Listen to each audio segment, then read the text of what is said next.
Welcome to Otis Metal Gem. My name is Otis the Can, and today I am going to be providing for you a tour of Jewel of the Seas. I basically am going over, redubbing the footage, and trying to get you a entertaining and informative tour of Jewel of the Seas. So let's go! So this here is the Centrum, called such because it is literally at the center of the ship. Actually, I haven't done the math, so let's just assume it's the center of the ship. At the bottom of it lies a bar and a seating area, as well as some gorgeous scenery that you'll never see because my lazy ass won't turn the fucking camera around to show it. And I can't even seem to hold the damn thing straight to let the camera focus. Facing the bar to the right is guest services. Simple enough. Left on the bar is RC Online, which is sadly the only place you can connect to the internet. I mean, you could try to use the Royal Wi-Fi, but good fucking luck trying.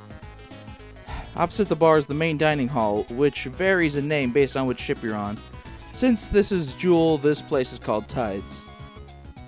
Fun fact, on any of the ships that have a main dining hall, so basically anything but a Quantum class ship, you can eat at the main dining hall for breakfast. Once you're seated, you get a menu, so pretty much it's like eating at a restaurant. And it's the only place on the ship where you can get Eggs Benedict. And I ordered a lot of Eggs Benedict. Not at the same time, of course, but over time I ate a lot of Eggs Benedict. Anyways, if I remember correctly, I was up before the main dining hall was open, so that's why it's closed in this video. But I take a look at, apparently, the previous day's menu. Now the next spot, according to the map I'm looking at, is Cafe Latitudes, because I always associate a relaxing cruise with wrestling. Think Starbucks, but not pretentious. Just past the cafe is the ship's gift shop. And don't you go tell me it's not a gift shop, it's a goddamn gift shop. One that's full of very expensive gifts, like watches and jewelry. And it's also full of cheaper ones, like a model of the ship, which is one I actually happen to own.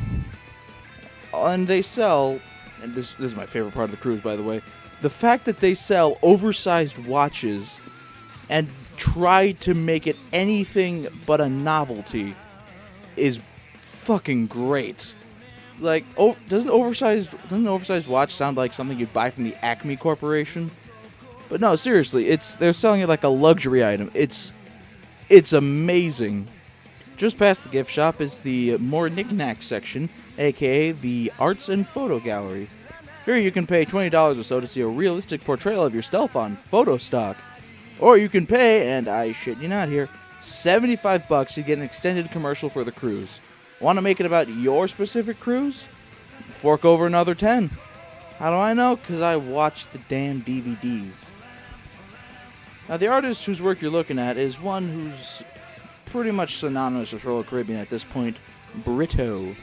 First cruise I went on, I saw a Brito suitcase, and I wanted it so badly because it was so nice and colorful, but we never bought it. Past the photo store is the theater, which is generally located opposite the ship from the main dining hall, except on the Quantum class ships. We've already been over that. But the theaters the shows generally range from great ones like Saturday Night Fever to okay ones like Hairspray. Actually, wait, I think this ship did have Hairspray. Deck 6. So heading back across the ship, we have the Pit Stop Sports Bar. Is it NASCAR themed? You bet your sweet ass it's NASCAR themed. Just before the pit stop, by the way, is this little cinema that shows recent hit movies. It's kind of nice, actually. Anyways, the pit stop is really goddamn big. Probably the biggest bar on the ship. Well, second to the schooner bar? Not sure, honestly.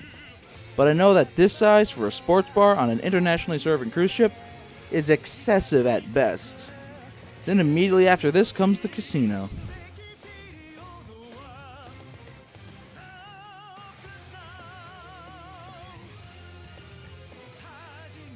So this is the Schooner Bar, which connects to Portofino, Chops Grill, and the Safari Club.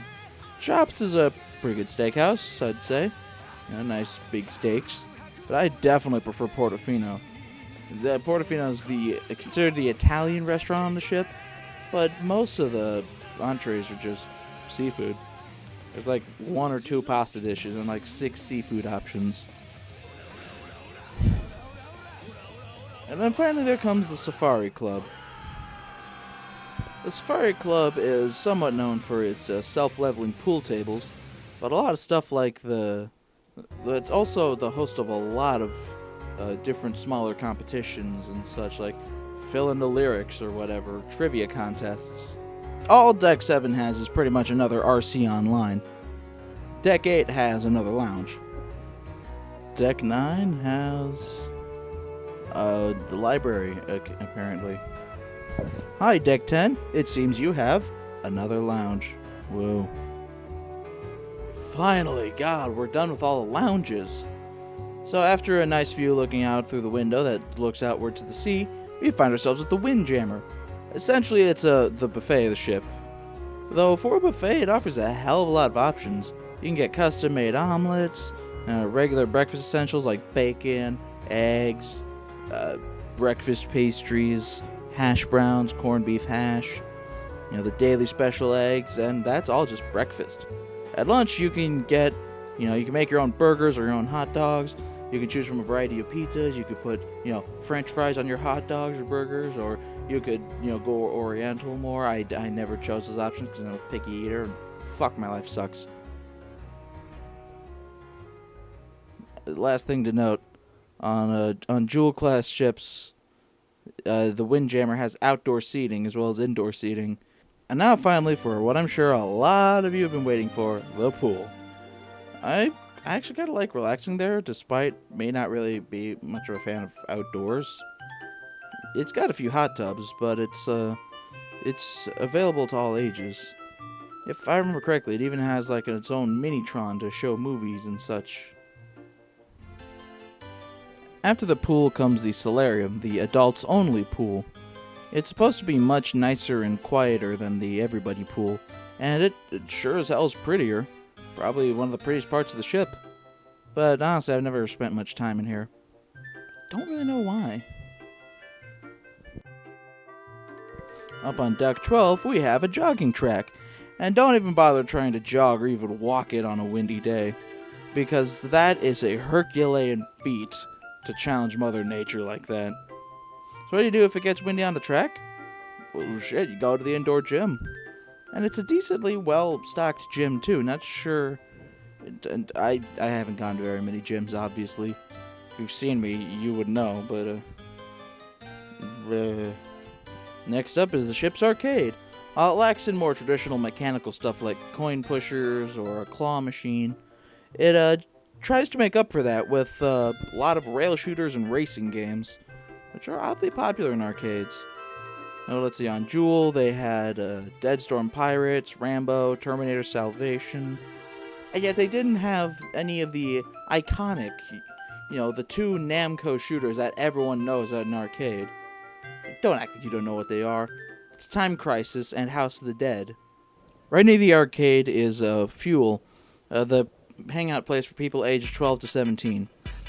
So this pretty much means if you're 18 to 20 on a Royal Caribbean ship, you're kinda shit out of luck, since you aren't allowed in Fuel, and you aren't allowed to drink yet, so you can't hang out in the big people clubs. I mean, there's not much to do at Fuel anyways. It's just a place to hang out, sometimes play a video game that you want to play, but usually some jackass hogging it and playing FIFA or people don't play Madden usually, unless you're leaving out of New York. Or once in a blue moon, get a soda. If it has a bar, which usually it does. Yeah, it's not anything close to what it's trying to crack itself up to be. Finally, the last thing and last part of this tour, thank God, is the Vortex on deck 13. It's actually pretty freaking cool. If you notice that central bar over there, the one that I'm not looking at, or it might be this one actually. It rotates slowly. Yes, it is this one, the one I'm standing on. This one rotates slowly at night, and it's pretty damn cool actually. It's probably aesthetically my favorite bar out of all of them. But I haven't been in all the bars at night, obviously. Thank you very much for watching this whole tour of Jewel of the Seas. And if you want to see more like this, then like the video.